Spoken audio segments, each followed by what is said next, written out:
てめえら。ああ、俺の大切な思い出を竹道が切れた。めちゃくちゃにしやがって。 Welcome back to Tokyo Revengers. Last time, Takemichi and his friends were ambushed by a rival gang known as Mobius.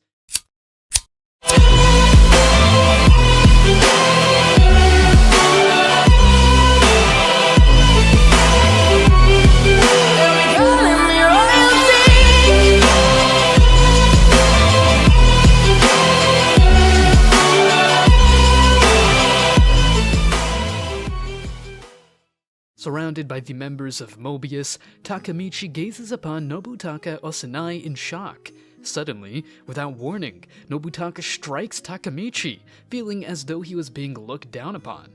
Quickly, Pachin intervenes, eager to challenge Nobutaka to a fight.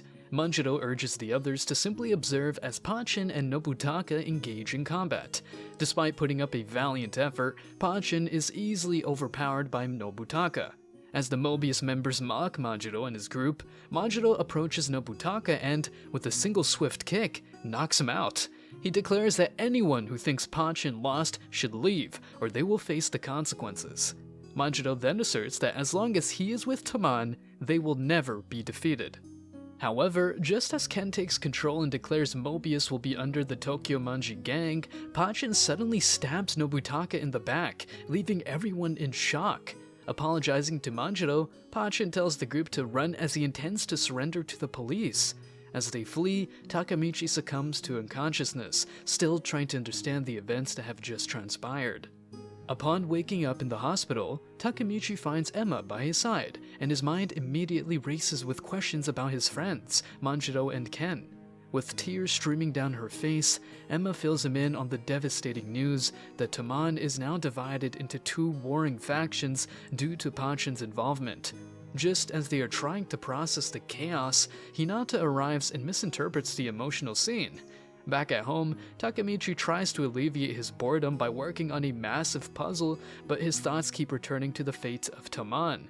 When his friends come to visit, they confirm his worst fears that the situation with Ken and Manjiro is becoming more dire by the day. But just when things seem bleak, Ken shows up with a watermelon and some shocking news about Pachin and Nobutaka. As they indulge in the sweet fruit, tensions flare and the truth about the split within Taman becomes increasingly evident. When Ken abruptly leaves, Takemichi is left to deal with the aftermath of his friend's anger and the arrival of Manjiro. With the situation escalating rapidly, Takemichi's frustration reaches a boiling point, and he demands that they put an end to the senseless fighting and destruction of his personal belongings. Oh no, will our crybaby hero finally stand up for himself? We'll find out shortly after answering the question of the day. How strong do you think Mikey is? Comment down below to get a chance to be shouted out. Now, back to the recap. Takemichi is absolutely furious when he realizes that Manjiro and Ken have broken his things, and he doesn't hesitate to yell at them to stop. It's clear that Takemichi has had enough of their reckless behavior and their complete disregard for those around them. When Manjiro and Ken finally see the damage they've caused, they're stunned. They never even realized they were breaking everything in sight. As Takemichi lunges at Manjiro, he manages to dodge the punch, and Takemichi falls straight into the trash. Ken quickly apologizes and tries to calm him down, but Takemichi isn't having it. He knows that their constant fighting will eventually split Taman apart, and he's not about to let that happen. In the midst of all this chaos, Manjiro suddenly blurts out that Takemichi has shit on his head, a moment of comic relief that quickly turns sour when Manjiro and Ken bolt away from the scene, leaving Takemichi and his friends in the dust. But just when it seems like all is lost, Takemichi has a moment of clarity. He knows that he can't keep living like this, and he needs to take action if he wants to change the future. After cleaning himself up, he finds Manjiro and Ken, who have finally made up and are ready to apologize for their actions. It's a huge relief for Takemichi, who knows that this moment has the power to change everything. With Manjiro and Ken no longer fighting, he realizes that he's altered the course of history and saved Ken's life in the process. As if that wasn't enough, Hinata and Emma suddenly show up, and Hinata invites Takemichi to the festival on August 3rd. It's a heartwarming moment that shows just how much progress Takemichi has made, and Emma can't help but smile when she sees that Manjiro and Ken are finally back on good terms. All in all, it's a turning point for everyone involved, and Takemichi can finally breathe a sigh of relief knowing that he's on the right path. On August 3rd, the day of the festival, Takemichi, Hinata, Emma, and Ken set off together, eager to enjoy the festivities. As they wander through the crowds, Hinata roots for Emma, fully aware that Ken is oblivious to her hints. She knows all too well why Emma was with Takemichi before, and though she hasn't quite forgiven him for his past mistakes, she sets a challenge for him. Win her a special prize at the shooting game, and she'll forgive him. Takemichi gives it his all, but despite hitting the target, he's unable to knock it off and win the game. As the rain starts to pour, Takemichi and Hinata take cover under a tree. Hinata stumbles as her geisha is too big, but Takemichi is quick to catch her. The two stay close together, and Hinata opens up to him, telling him that she forgives him for his past transgressions. In that moment, Takemichi knows it's the perfect opportunity to kiss her, but just as he leans in, his phone rings, and he's annoyed to find Kazushi on the other end. Kazushi warns him that some supporters of Manjiro are after Ken, despite the fact that he and Manjiro have buried the hatchet.